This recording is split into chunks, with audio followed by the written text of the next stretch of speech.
आप देख रहे हैं रोजाना दिल्ली न्यूज।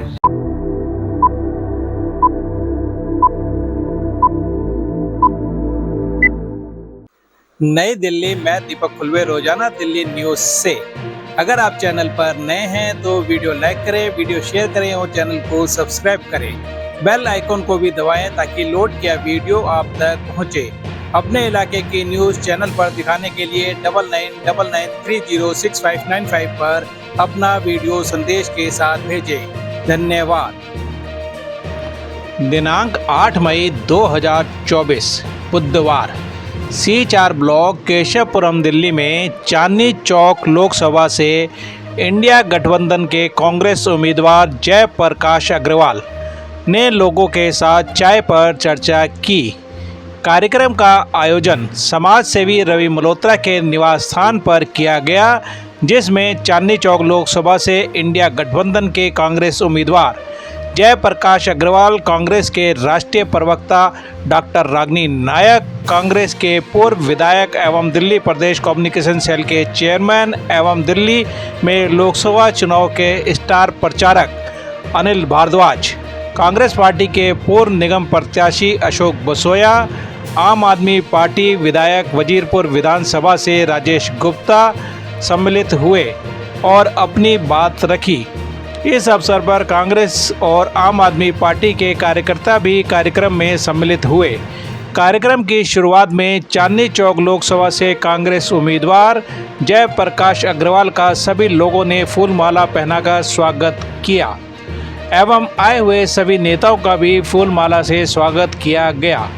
कार्यक्रम का संचालन अशोक बसोया ने किया और आए हुए सभी नेताओं ने अपनी बात रखी, जिसको सभी आए हुए कार्यकर्ताओं और समर्थकों ने बड़े ही ध्यानपूर्वक सुना। कार्यक्रम के अंत में समाज सेवी रवि मल्होत्रा ने आए हुए सभी नेताओं एवं कार्यकर्ताओं का धन्यवाद किया।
पार्टी जिंदाबाद जिंदाबाद जिंदाबाद जिंदाबाद जिंदाबाद जिंदाबाद जिंदाबाद कांग्रेस पार्टी जिंदाबाद जिंदाबाद जिंदाबाद जयप्रकाश जिंदाबाद जिंदाबाद जिंदाबाद कांग्रेस पार्टी जिंदाबाद। और दिखा दे आते रहो सब आइए जी आ जाओ आओ जी आ जाओ हाँ जी डॉक्टर साहब।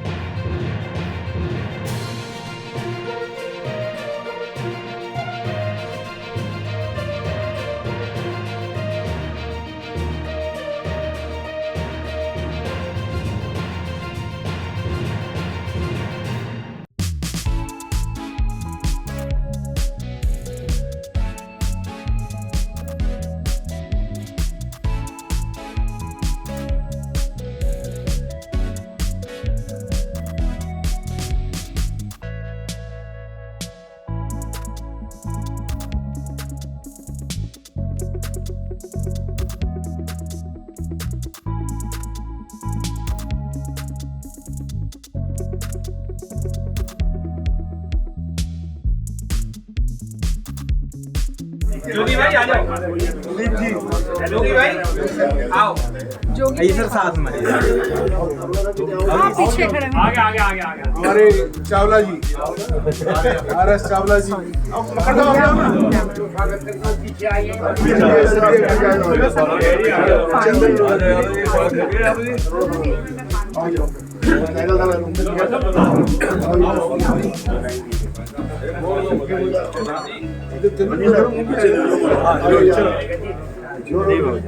अनिल श्रीवास्तव जी,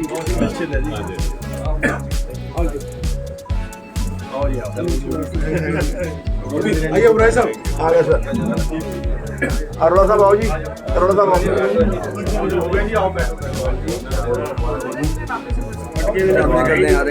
साथ में आ जाओ, साथ में आ जाओ। मैं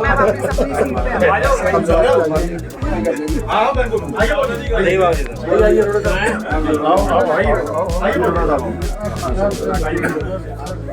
आइए जोगी भाई, सौरभ अभी आगे एक एक करके आते जाओ और भाई जय मंगलवार जिंदाबाद, जिंदाबाद जिंदाबाद भाई कांग्रेस पार्टी जिंदाबाद, जिंदाबाद जिंदाबाद भाई अभी बादल जिंदाबाद, जिंदाबाद भाई जिंदाबाद अशोक कसोरिया जिंदाबाद, जिंदाबाद जिंदाबाद भाई डॉक्टर नागी नायक जिंदाबाद, जिंदाबाद जिंदाबाद। अंकल जी आओ किचन में आ जाओ, किचन की तरफ आओ भाई साहब आ जाओ। हाँ जी मैं तो कर सकता हूँ,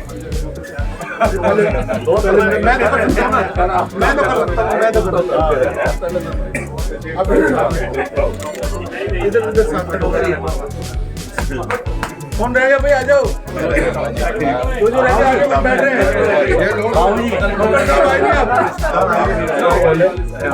ये देखना है आओ मक्कर साहब,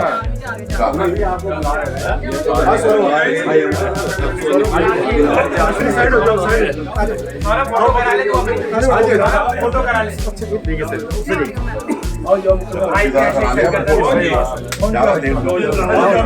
मैं भी जाना एक आगे पवन जी आ जाओ, पवन जी आगे कल आपने बुलाया आओ जी। मैंने नहीं बुलाया नहीं वो एक फोटो हमारा बहुत एक माला ले, माला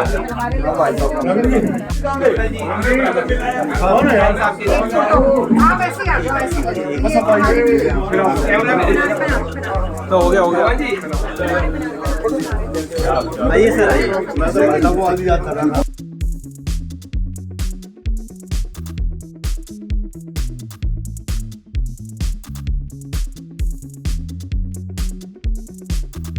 चांदनी चौक के मतदाताओं के लिए एक विशेष सूचना। चांदनी चौक से श्री जेपी अग्रवाल कांग्रेस और आप गठबंधन के उम्मीदवार हैं।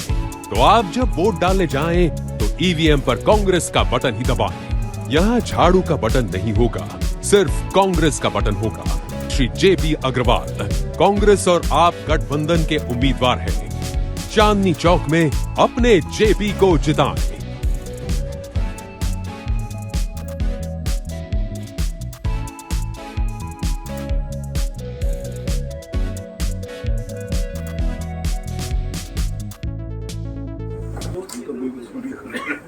आदरणीय रवि मल्होत्रा जी, चांदनी चौक लोकसभा के प्रत्याशी हम सभी के आदरणीय हैं और मैं समझता हूं कि चांदनी चौक लोकसभा के अंदर या दिल्ली के अंदर जिसकी पहचान बताने की किसी को जरूरत नहीं है, ऐसे हमारे आदरणीय जयप्रकाश अग्रवाल जी, दिल्ली के पूर्व मुख्य सचेतक रहे, श्रीनगर से 2 बार विधायक रहे बड़े भाई अनिल भारद्वाज जी,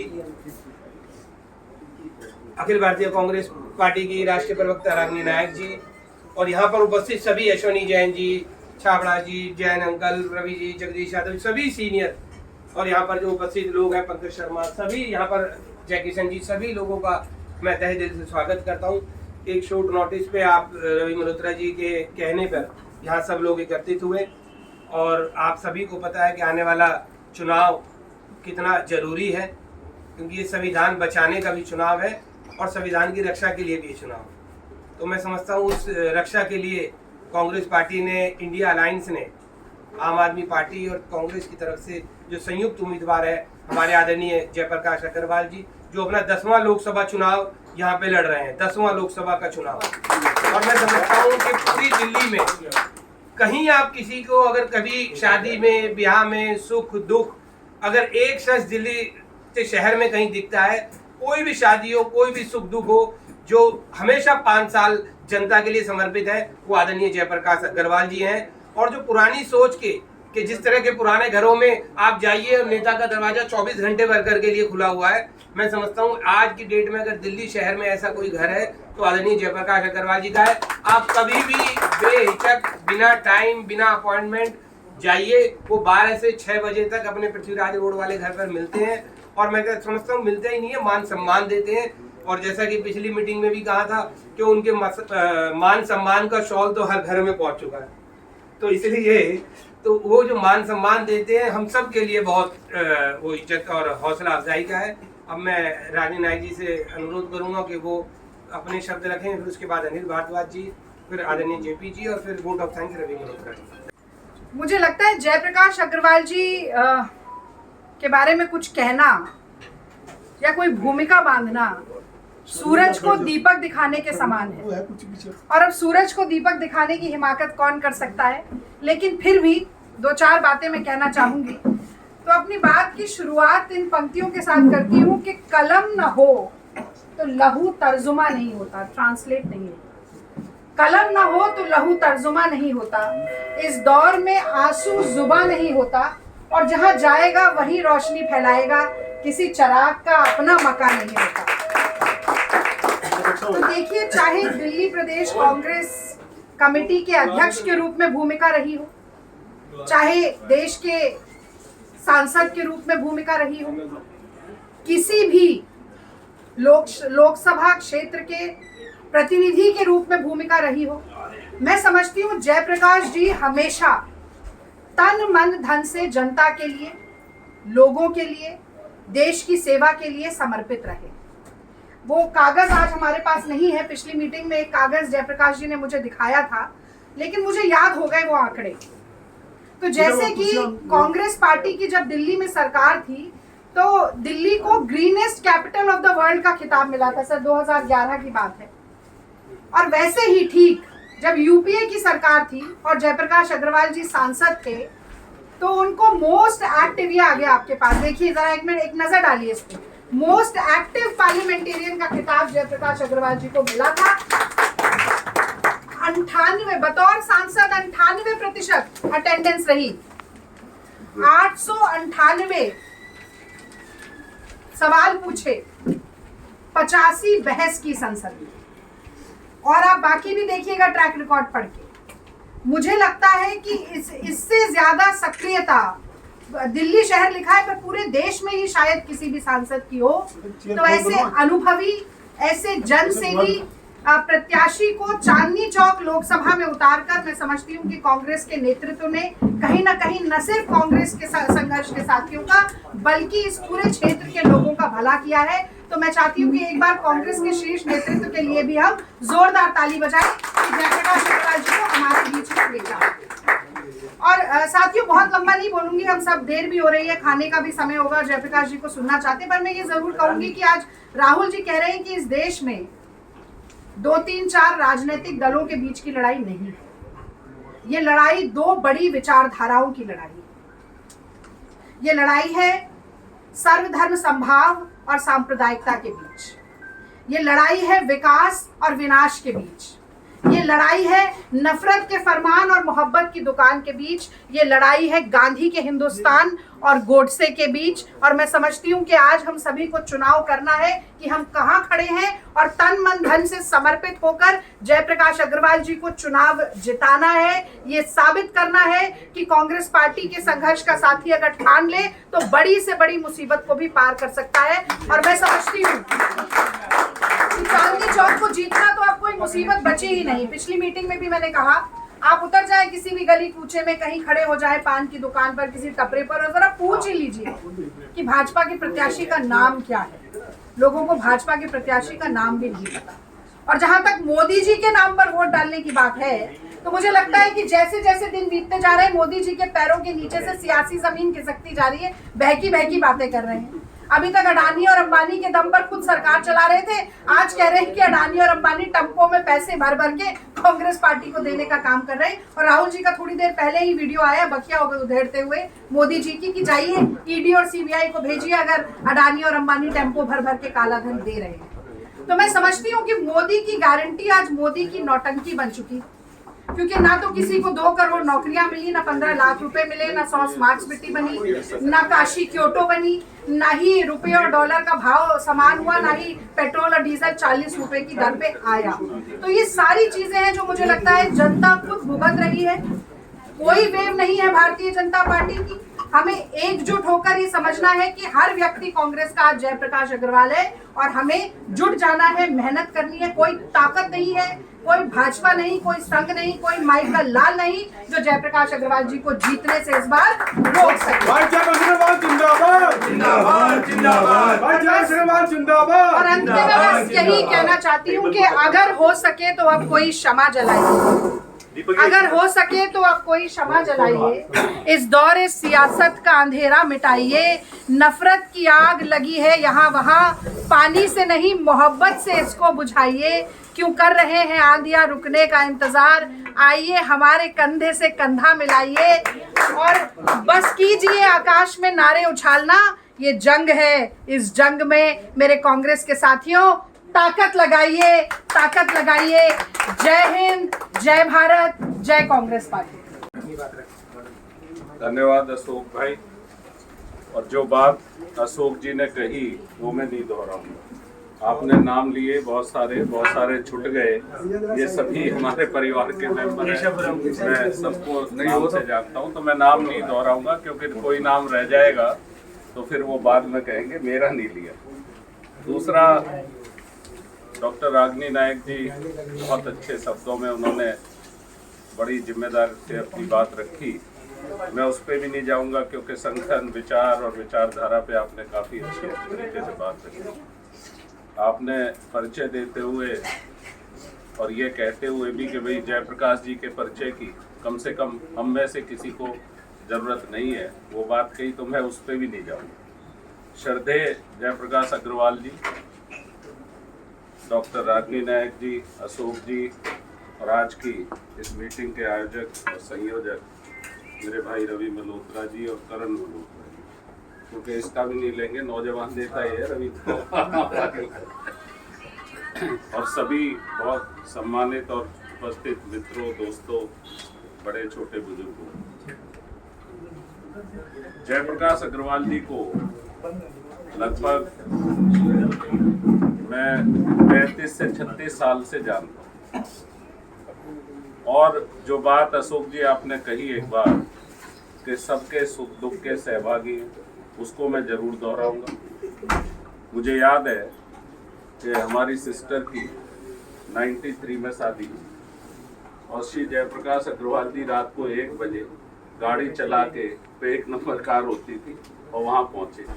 तो वो शख्स जो अपने साथियों को, कार्यकर्ताओं को और अपने संबंध जहाँ उनके हैं उसको इस स्तर तक निभाता है कि 1 बजे ड्राइव करके वो पहुँच सकते हैं, तो उसके विषय में कोई दूसरी बात कहने की आवश्यकता।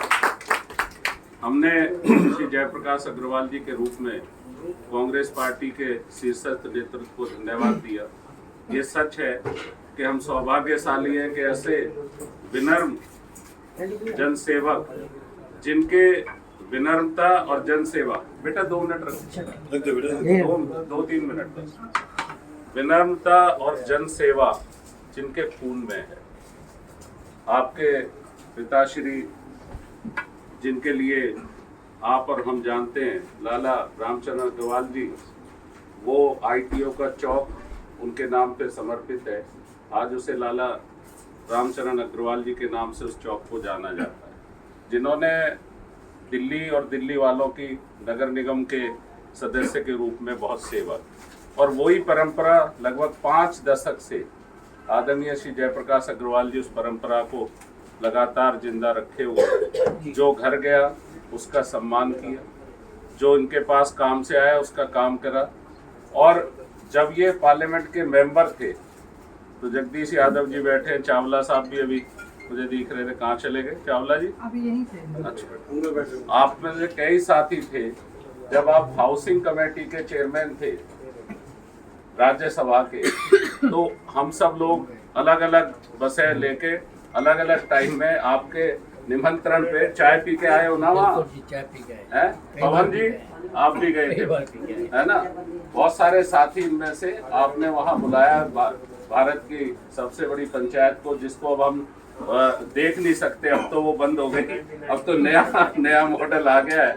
वो परंपरागत जगह जो बहुत ही, जिसके लिए बहुत मान रखते थे लोग, तो उस लोकसभा और उसके परिसर को घूमा भी, वहाँ चाय भी मिली।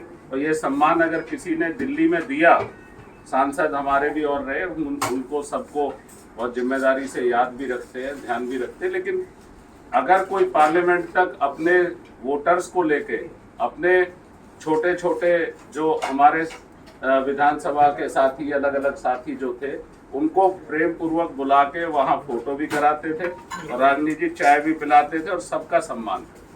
ऐसे श्री जयप्रकाश अग्रवाल जी को कांग्रेस पार्टी ने हमारे बीच 10वें लोकसभा चुनाव में उतरते हुए भेजा है। मैं पार्टी के शीर्षस्थ नेतृत्व को आभार और कृतज्ञता प्रकट करता हूं आप सबके माध्यम से। और हम सच में सौभाग्यशाली हैं कि वो कहते हैं ना, सामने कौन है? सामने कोई नहीं है भाई, क्योंकि 7 में से 6 बदल दिए। अगर उनका रिपोर्ट कार्ड अच्छा था, अगर वो लोगों के बीच पहुंचे थे, अगर उन्होंने जनसेवा में कुछ किया होता, तो उनकी पार्टी उनको टिकट क्यों काटी? और ये भाजपा का तरीका है। जो भारतीय जनता पार्टी दिल्ली के लोगों के साथ, उनके मत के साथ, उनके जनमत के साथ विश्वासघात कर रही है, ये एक तरीका है। जब कॉरपोरेशन के चुनाव आते हैं, आप सैकड़ों चुनाव के कैंडिडेटों के आप बदल देते हैं टिकट। आप कहते हैं क्यों भाई? अगर इन्होंने काम किया है तो इनको जनता के बीच जाने दो। आप अगर काम करती है आपकी पार्टी, लोगों की सेवा करती है, जन सेवा में समर्पित है आपकी पार्टी, आपके नुमाइंदे चुने हुए, तो उनको फिर से जाने दो ना। क्यों नहीं मौका देते? आप बदल देते हो कि साहब चेहरे बदल गए, धीरे से कहते हो जी गलती हो गई। वही स्थिति आपने यहाँ लोकसभा में ला दी। अगर आपके सांसदों ने काम किया था तो उनको क्यों बदला गया? और अगर उन्होंने काम नहीं किया तो अगले की क्या गारंटी? मैं हमारे वाले की तो गारंटी है, हमारा तो देसी घी है प्योर, कोई दिक्कत नहीं। हम कहीं भी कह सकते हैं अगर जयप्रकाश जी के कलम में कोई काम है तो हम आज भी कह सकते हैं कि वो हक से आपका काम करेंगे भी और आपको चाय भी पिलाएंगे, आपका सम्मान करके आपका काम, शॉल भी उड़ाएंगे। ऐसे लोग, ऐसी पार्टियां जो कैंडिडेट बदल के ये कहते हैं एंटी इनकम्बेंसी खत्म कर दी था। अरे भैया, अगर आपके कैंडिडेटों ने दिल्ली में काम किया था, हम तो दिल्ली वाले ठगे गए। दिल्ली का जागरूक मतदाता इस बार महसूस कर रहा है, ये सिर्फ कांग्रेस के उम्मीदवार नहीं है, ये तो परिवार है कांग्रेस का। ओपी मल्होत्रा जी हमारे साथी थे, ब्लॉक कांग्रेस के भी अध्यक्ष थे, हमारे नेता थे, आज हमारे बीच नहीं है। रवि जी उस परंपरा को आगे बढ़ा रहे हैं। निश्चित तौर पे हम कह सकते हैं कि बीजेपी ने दिल्ली में लोगों को, उनके मैंडेट को ठगा है। जब भी आप उनको चुन के भेज देंगे, अगली बार बदल देंगे।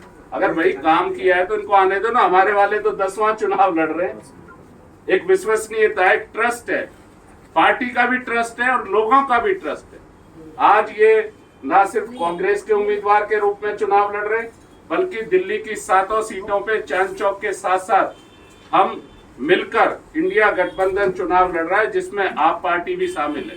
तो मैं विनम्रता पूर्वक उनके भी जो साथी यहाँ बैठे हैं, उनसे ये कहूंगा कि कैंडिडेट सिर्फ एक है। 3 जगह कांग्रेस पार्टी के उम्मीदवार हैं, जिसमें से चांद चौक में सबसे वरिष्ठ और सबसे ट्रस्टेड नाम 7 उम्मीदवारों में मैं कह सकता हूं, और सबसे ज्यादा वोटों से जीतने वाला नाम भी होगा 4 जून को जब आपके फैसले होंगे। हमें 25 मई तक बैठना नहीं है। जो भी हमें काम मिलता है, चाहे वो जनसंपर्क हो, चाहे पंफलेट बांटने, चाहे स्टिकर लगाने। वो स्टिकर कल भाई साहब बता रहे थे नए आ रहे हैं, बैलेट नंबर आ जाएगा उसके कल 9 तारीख को, उसके साथ कुछ नए स्टिकर भी आ रहे हैं, उनको चिपकाना हो, पंफलेट लोगों से जनसंपर्क के माध्यम से बांटना हो।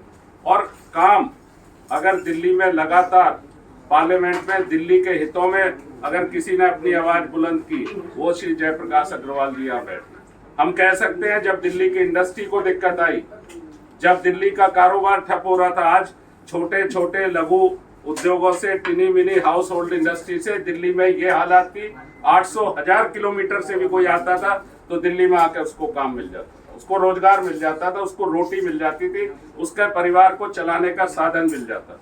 वो जितना जिस लायक है उसको रोजगार मिलता था। वो चाहे कहीं से आए, उसे लगता था यार दिल्ली पहुंच गए तो काम मिलेगा। लेकिन अब क्या हालात, 45 साल की सबसे बड़ी बेरोजगारी से दिल्ली का नौजवान त्रस्त है, परस्त है, जूझ रहा है। हमारे अपने पढ़े लिखे बच्चों को, दिल्ली के बच्चों को कोई किसी तरह का काम नहीं। राजनीति जी, ये हालात है, हम सब इसको डेली देख रहे हैं। आप में से किसी के परिवार में कोई सरकारी नौकरी 10 सालों में मिली हो तो आप बता दें। अगर 10 सालों में किसी को, आज ये हालात है कि अगर घर का खर्चा चलाने के लिए जो स्थिति लोगों की हो गई है वो सच्चाई है।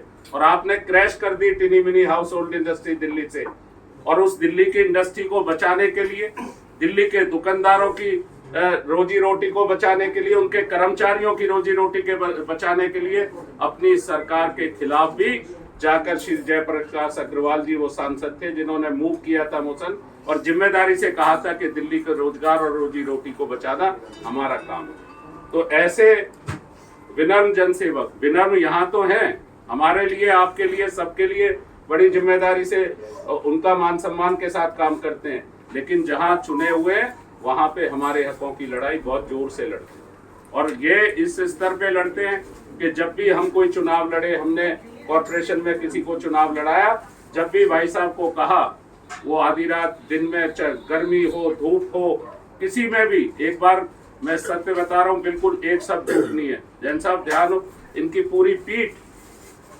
जो है वो छिली हुई थी। अच्छा, हमने कहा कि आप गाड़ी पे आ जाओ, तो बताया नहीं पहले।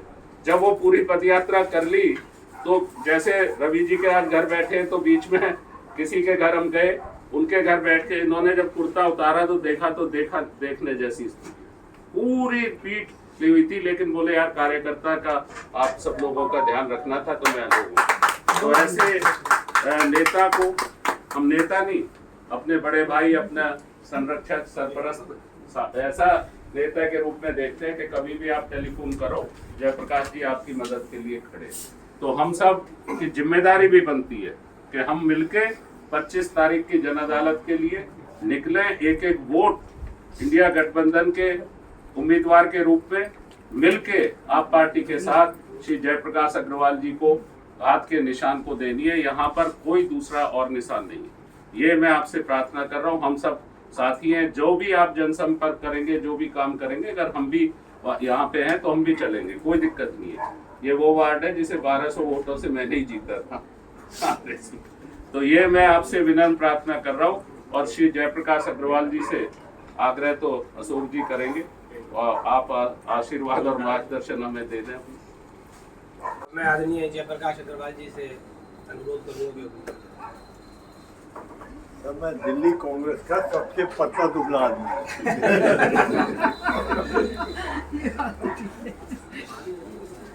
मैं जब यहाँ आ रहा था तो मुझे ओपी साहब का चेहरा याद आया। वो ब्लॉक अध्यक्ष थे और मेरे बहुत नज़दीक थे। कई बार कुछ लोगों से जीवन में ज़रूरी नहीं ताल्लुकात बहुत घने हो, कई बार अपने आप अटैचमेंट हो जाता है।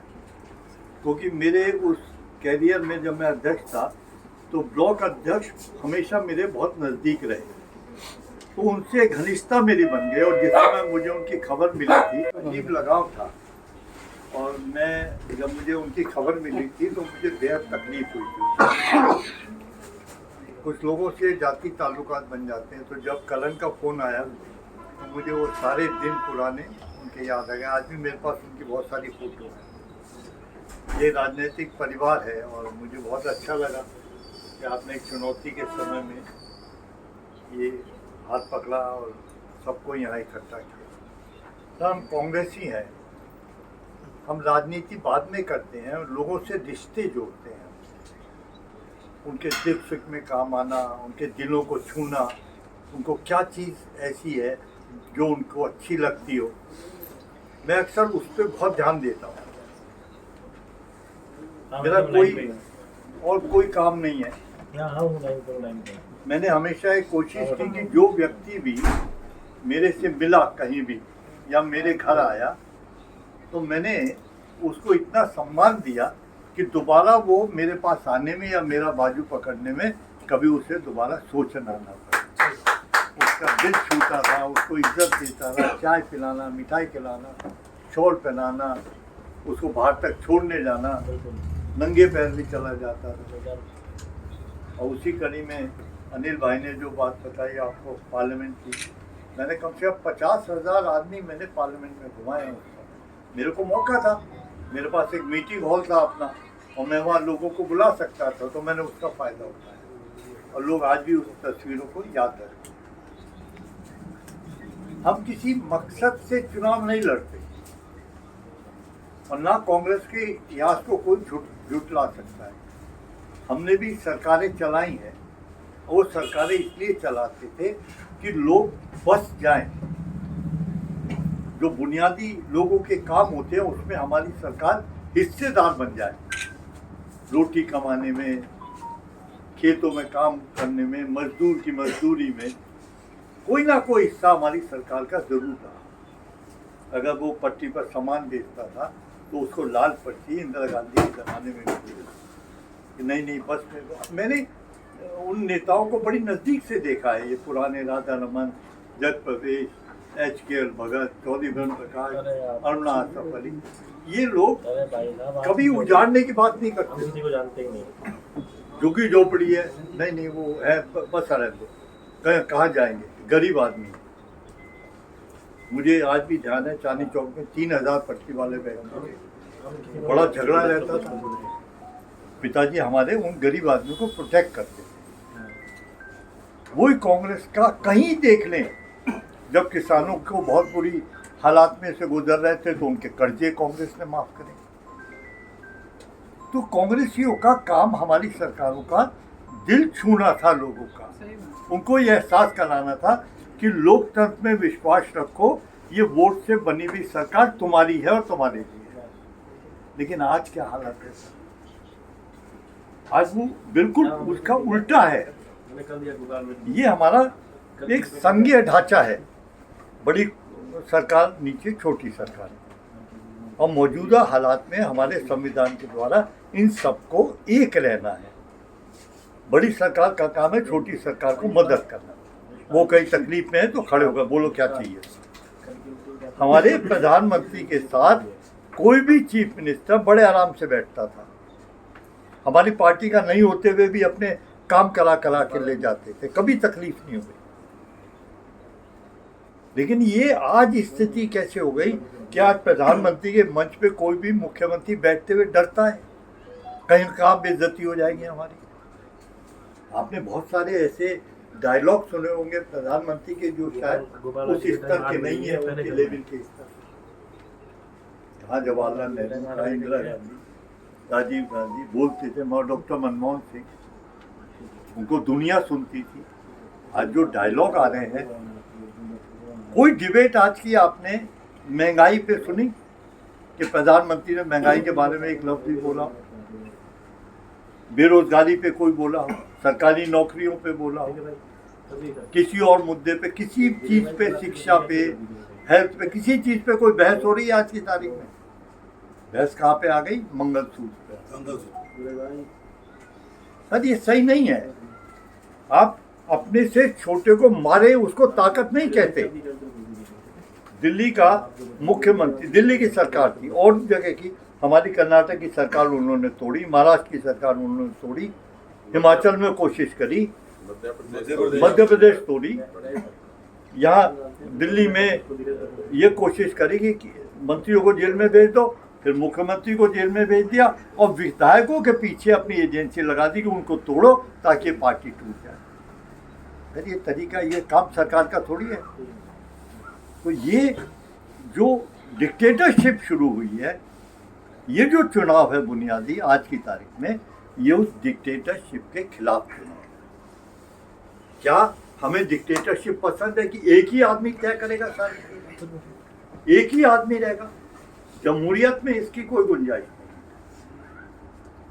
जो हमारा संविधान लिखा गया, उस संविधान में लोगों की सरकार लोगों के लिए, आज मुझे लगता है उस सोच के साथ काम करना चाहिए। और कई ऐसे मुद्दे हैं जिन पे सरकार 100% फेल हुई है सर, 100%।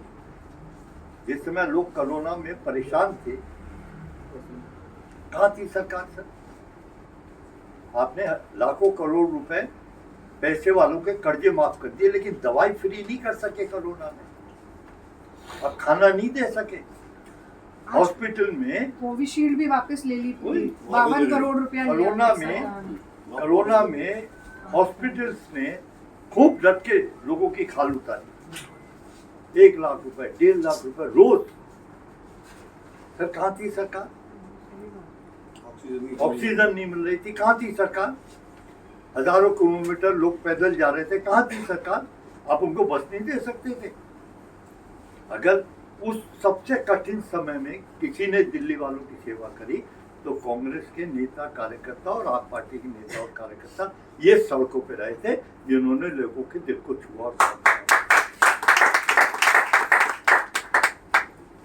वही किसानों ने आंदोलन किया, 800 किसान मर गए, कहाँ थी सरकार? तो ये जो रवैया है, ये जो चुनाव है, ये इसके खिलाफ चुनाव है। मैं हाथ जोड़ के प्रार्थना करता हूँ, हमारे जो सांसद रहे 10 साल, आप में से किसी ने भी सुना एक सवाल भी पार्लियामेंट में? एक, मैं तो 2 पूछ ही नहीं रहा सर। आप में से इतने लोग हैं, सब पढ़े लिखे लोग हैं, कहीं टेलीविजन देखते होंगे, अखबार पढ़ते होंगे, कहीं सुना सर आपने? तो क्या हो गया था? इसीलिए उनसे मंत्रालय भी छीन लिया, जो उनकी सीट भी छीन ली। अपनी सरकार के खिलाफ बोलने की हिम्मत होनी चाहिए ना। चुप रहने वाले तो बहुत हैं, गूंगे पहलवानी भेजने हैं तो भेज दो किसी को। लोग आपके तकलीफ में रहे, आपने कॉन्स्टिट्यूंसी में एक आदमी को फोन नहीं करा, एक को भी, कि भाई ये आप परेशानी के दौर से गुजर रहा हो, अनिल भारद्वाज साहब क्या हुआ बताओ, मैं कुछ कर दूं आपके लिए। या RWA इतनी सारी थी और सारी सोसाइटी थी, कोई तो कहेगा कि हाँ मेरे पास फोन आया। फिर मैं ये कहता हूँ कि मेरा रिकॉर्ड देख लो सर। मेरी सरकार, मैं दिल्ली का अध्यक्ष, मेरे मंत्री, मेरा प्राइम मिनिस्टर और मेरे वीडियो आप देखेंगे तो आपको लगेगा कोई कांग्रेस के खिलाफ कोई जीता हुआ आदमी है वो बोल रहा है। लेकिन वो मुद्दे क्या थे? मेट्रो का मुद्दा था, गरीब आदमी के पटरी का मुद्दा था, सीलिंग के खिलाफ मुद्दा था। क्यों नहीं बोलता? मुझे मौका, मुझे पार्टी ने नहीं रोका कभी, मुझे कभी सोनिया जी ने ये नहीं कहा कि तुम क्या कर रहे हो। ये वो कहते थे नहीं, आवाज उठाओ। आप फर्क देख लो दोनों में। तानाशाह में बोलना गुनाह है, लेकिन लोकतंत्र में बोलना जायज है। वो दोनों का फर्क मैं आपको दिखाना चाहता हूँ। और मैंने आज तक कभी किसी से एक पैसा चंदा नहीं लिया था। मेरे किसी व्यवहार से किसी को गर्दन झुकाने की जरूरत नहीं पड़ी होगी सर। कहीं आप मेरा नाम लेंगे तो कोई ये नहीं कहेगा यार बड़ा गंदा आदमी किसका नाम लेते हैं। यही मेरी कमाई है और यही इस चुनाव में मेरा पीछा कर दिया। जयप्रकाश एक अच्छा आदमी है भाई, व्यवहार समझना, चाहे ऐसे रहने वाला, जीवन चला जाता है, कोई फर्क नहीं पड़ता। लेकिन जीवन में कुछ ऐसा छोड़ के जाओ जिसको लोग उसका अनुसरण। बहुत बहुत जयप्रकाश अग्रवाल जिंदाबाद, जयप्रकाश अग्रवाल जिंदाबाद, कांग्रेस पार्टी जिंदाबाद, कांग्रेस पार्टी जिंदाबाद। सरकार रहते हुए अपनी ही सरकार से पूछे, मतलब दिल्ली के किसी सांसद ने नहीं पूछे। अभी तो सर कह रहे हैं कि जो अभी सिटिंग सांसद थे पिछले एक सवाल बता दे, सर ने 898 सवाल अपनी ही सरकार से पूछिए। तो समझिए कि जो आदमी अपनी सत्ता पक्ष से पूछ सकता है, तो अगर हम दोबारा उन्हें मौका देंगे तो कितना हमारे लिए काम करेगा 24 घंटे। तो मेरी आप सभी से वो तो ये बता। अब मैं भाई राजेश गुप्ता जी जो वजीरपुर विधानसभा के विधायक भी हैं और राष्ट्रीय प्रवक्ता भी हैं आम आदमी पार्टी के, मैं उनसे गुजारिश करूंगा कि वो अपनी बातें रखें। समन्वय समिति में भी होगा। चलिए वो बड़ा इम्पोर्टेंट है। वो तो आप बताइए। आप सभी को बहुत बहुत नमस्कार। हमारे यहाँ के प्रत्याशी और हमारे विज्ञापन, क्योंकि इन्होंने अपने बारे में जो कुछ बताया, बिल्कुल आपने ठीक कहा कि शायद ही कोई आदमी ऐसा हो जो आपको ये कहे कि कैंडिडेट अच्छे नहीं हैं, किसी को इन्होंने कभी तंग करा। और आज जो आप बहुत यहाँ पे आके बैठे हैं, और मुझे ऐसा लगता है कि जो लोग आप देख रहे हैं कांग्रेस के सब स्तंभ रहे हैं। कई बार ऐसा हुआ कि ये मेरे सामने खड़े हुए दूसरी तरफ, लेकिन सबसे एक ऐसे संबंध रहे जो आपने कहा कि रिश्ते बनाने वाली बात, और आप सबसे संबंध रहे। अशोक मेरे पड़ोसी रहे, रागिनी मेरी पड़ोसी रही, भारद्वाज जी बैठे हैं, भाई साहब यहाँ पे बैठे हैं, मरुत्रा जी का बेटा, ये सबकी पूरी फैमिली जो आप देख रहे हैं, पंकज, रवि भाई, सब गुलाटी जी, जैन साहब। आज ये बातें हम हमेशा से लगातार कर रहे थे कि जो आज देश के अंदर माहौल है, आपने बहुत सारी बातें बताई, और जो पार्टी गाय के ऊपर रोज शोर मचाती है वो 250 करोड़ चंदा ले ले बीफ वाले, और डिबेट में बोलती है, क्योंकि मैं टीवी में रोज सुनता हूँ, कल भी मुझे बोला गया कि वो तो गाय का नहीं, वो भैंस का बेटा। जो लोग आप में से कभी हिंदुस्तान से बाहर गए हो तो कहीं पता करा जा सकता है कि गाय का भैंस का लिखा होता है, वहाँ तो बीफ लिखा होता है।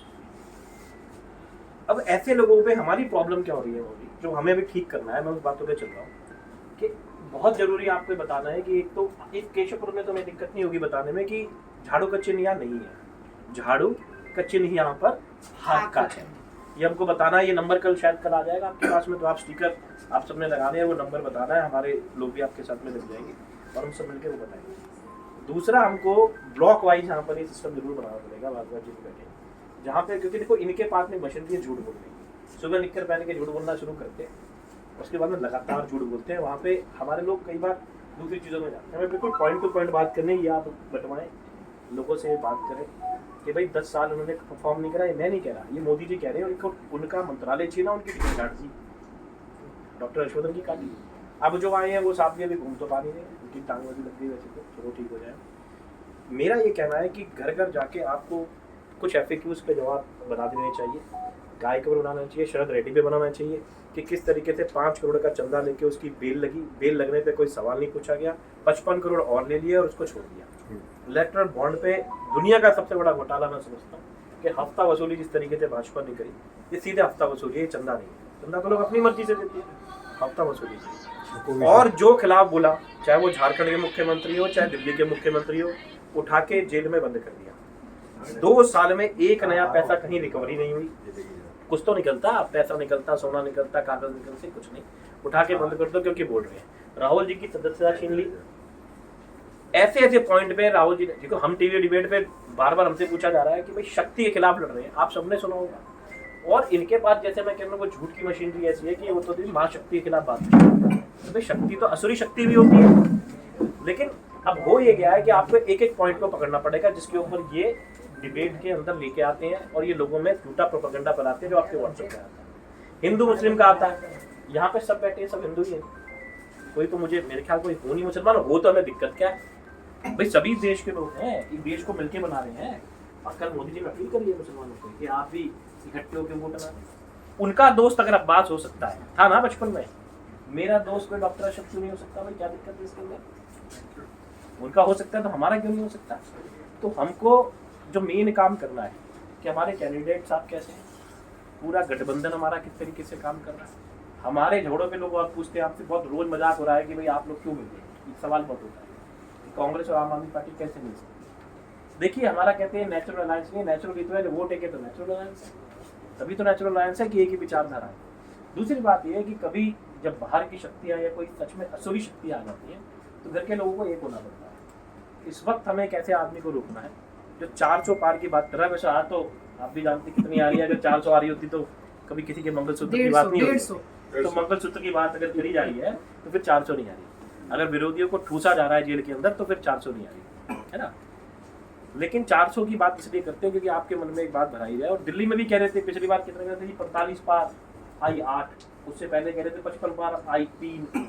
हर जगह ऐसे ही कहते हैं, एक बड़ा एजेंडा सेट करते हैं, चाहे आए ना आए। इस वक्त हरियाणा में जो पोजीशन है, जो आपने हरियाणा के लोग हैं, 6 सीटें खुद बीजेपी के चैनल दिखा रहे हैं कि कांग्रेस जीत रही है, जिसमें से हमारी गठबंधन हम लड़ रहे हैं, 5 पे कांग्रेस लड़ रही है, 6 इंडिया गठबंधन जीत रहा है। ये बीजेपी के चैनल बता रहे हैं, हम नहीं बता रहे। बात यही हो रहा है। बिल्कुल पंजाब के अंदर सुपड़ा 6 से भी ज्यादा जीते। एक भी सीट पंजाब के आके बहुत लोगों के बिलोंग करते हैं, चल हरियाणा से करते हैं, नहीं एक भी सीट मौजी से बार वहाँ पे इनकी नहीं आई।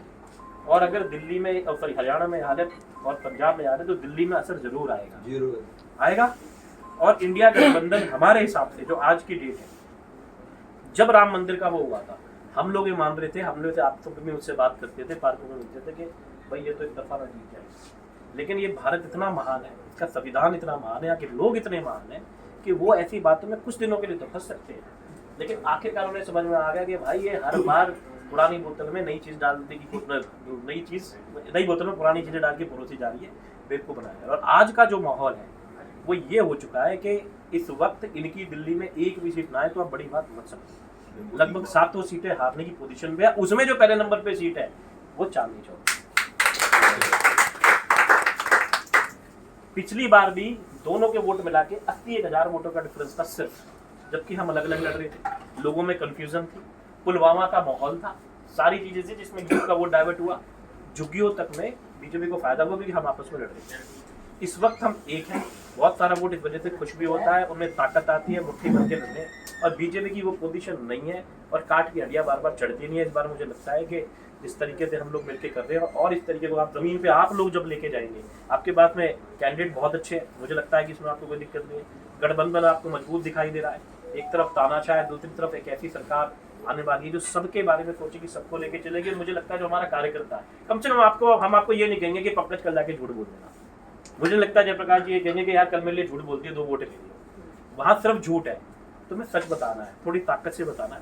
और मुझे लगता है कि ये जीत हमारे लिए मुश्किल नहीं होगी। भाजपा वाले भी मानते हैं कि मिनिमम मार्जिन की सीट है, उनके बहुत परेशानी में उस बात को लेकर। तो आप लोग लगें, पॉइंट्स पे लें, लोगों को बताएं, हमारे कार्यकर्ता जहां आपको सपोर्ट आप चाहते हो आप बताएं। अगर कोई नहीं कर रहा है तो वैसे तो मैं और अनिल जी उस मीटिंग में होते हैं जो कोऑर्डिनेशन की कमेटी है, और हम उस पर कोशिश कर रहे हैं कि किसी भी सीट पे कोई दिक्कत ना रहे, किसी बूथ पे कोई दिक्कत ना रहे, उसके लिए हम एक सिस्टम बनाए चले जा रहे हैं।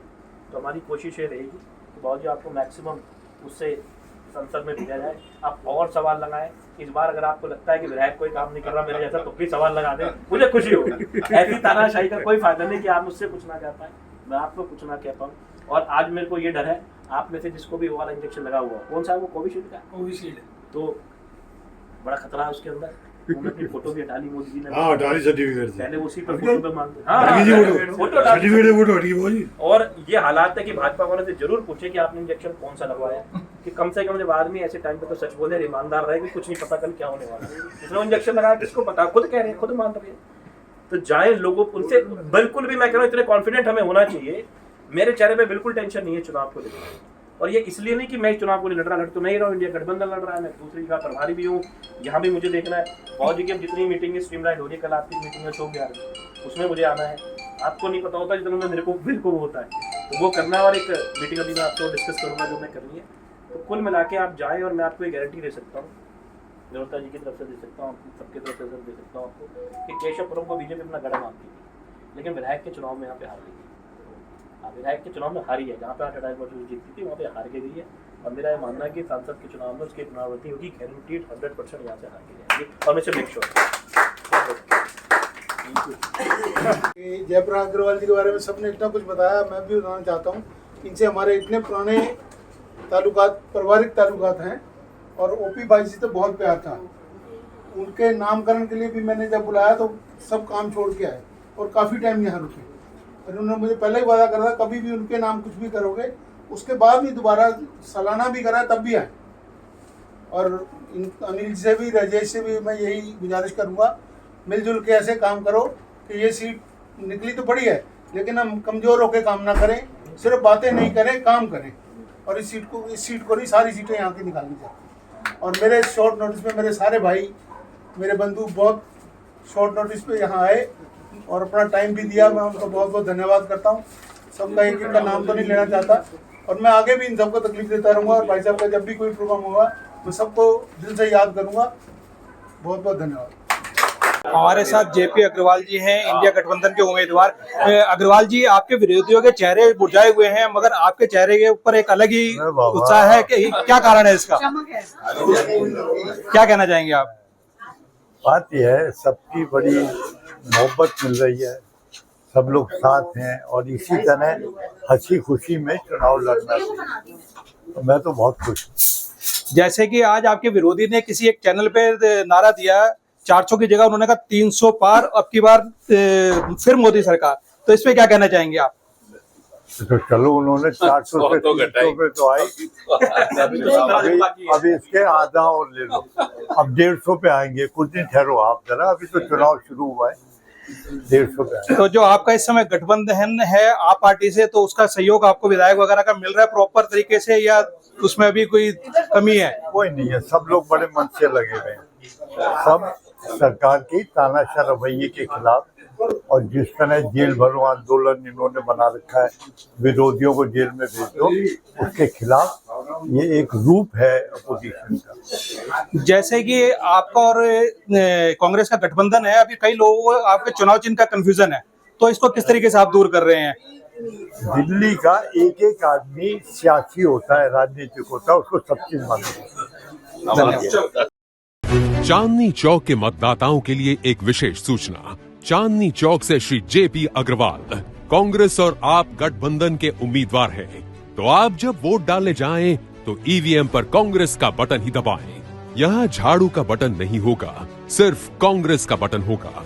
श्री जेपी अग्रवाल कांग्रेस और आप गठबंधन के उम्मीदवार हैं। चांदनी चौक में अपने जेपी को जिताएं।